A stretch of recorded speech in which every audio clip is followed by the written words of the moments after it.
things anyway. So he's a current Jesuit Alumnus of the Year, well-deserved, and of course, he's done a million other things. And as I say all the time, without going through the bio, he's one of us. He's a great story because he's born and raised and rose up through the ranks. What you really like to see, somebody that gets an opportunity, does a great job, gets promoted, and all of a sudden you're running the New Orleans Saints and the New Orleans Pelicans and doing an excellent job. And here to tell you why the Saints are going to win out the rest of the year and why the Pelicans are going to get healthy starting tonight and they're not going to lose another game. Please give a warm quarterback club welcome to Dennis Lauscha.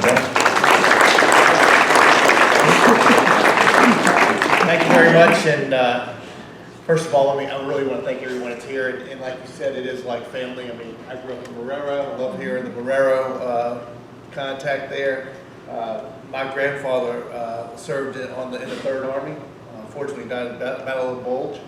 But inspiration for me, and I can honestly say I have his picture in my office to look at every day. It truly is an inspiration for me. My friends at the Crescent City Classic, it's so great to see you guys. Just awesome folks who really work hard and really do put on not just one event, but multi events for this community. And it's so special. Speaking of events, Great New Orleans Sports Foundation, all you do, thank you very much for everything. And then to all the high school coaches out there, you know, many times, in my world, think about professional athletics. And I was blessed last year. My son played high school football the last couple of years, and you know, going to all the games and seeing football at the high school level gave me a unbelievable appreciation for what you do, coaches, for what the officials do, the support staff, the cheerleaders, the bands. Just truly remarkable. And again, believe me, I'm not in professional sports if it's not for you guys. So from actually my heart, thank you for everything you do and for the impact you have on the kids that are coming through. I'll start with the Pelicans, right? They, you know, there's a lot of excitement for the Pelicans right now. Excuse me, and deservedly so.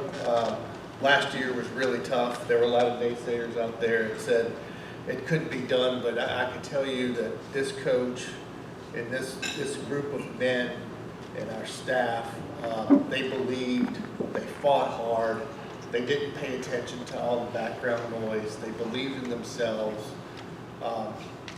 I will tell you, it was tough. It was tough. Like I've given many speeches to talk about how there's peaks and valleys of what we do. We were in the valley. It was last February. There's no question about it.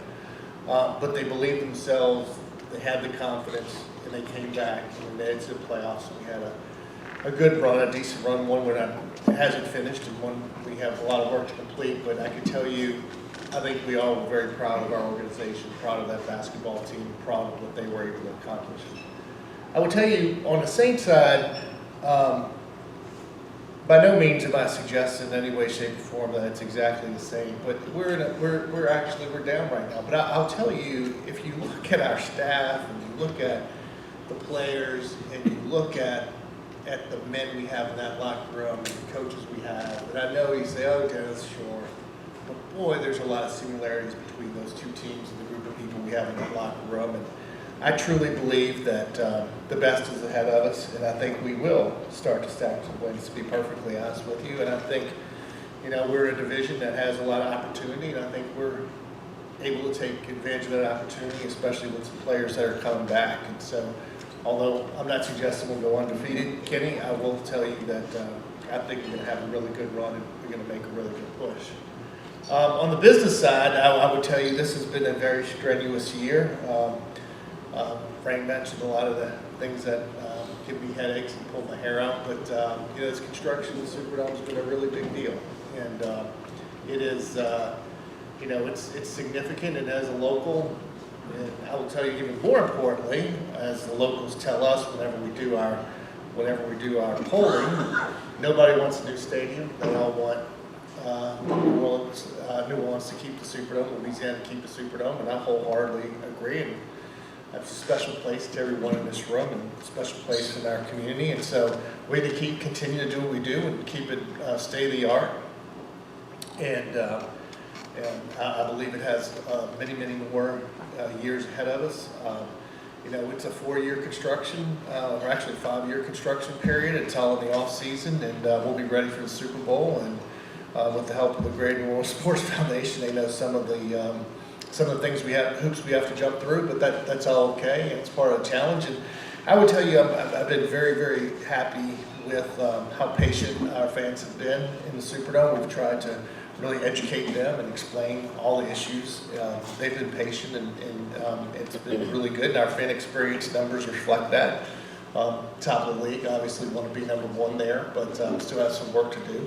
But really happy with the job that's going on there. On the basketball side, I'm kind of flip-flopping here. On the basketball side, I often get the question, well, all right, you got the Superdome under control. What are you going to do with the arena? Well, we still have a lot of work to do in the Superdome, but we're going to start looking long-term on what's the best alternative for our basketball team in the arena, and whether that's renovation or whatever. We still have a little time to think about that, but it's something that's front of mind. I think in basketball, we have to have 3 big things addressed before we really dive in deep on the arena, and one of them is we had to figure out a longer-term broadcast agreement, which we did. Secondly, I think we have to have a little bit better insight, as you may have read. I'm sure many of you read. I can't comment on it, nor would I, but there are discussions. There's 2 living things: revenue sharing on basketball and the CBA. And I think we have to see where we're heading in those 2 areas as a league, which will help guide us as a team on what our long-term solution or opportunities may be here locally as it relates to the arena. So keep an eye on that. Hopefully those things may get resolved by in the near future. I would say that, and hopefully that will give us, like I said, give us better insight on where we're going.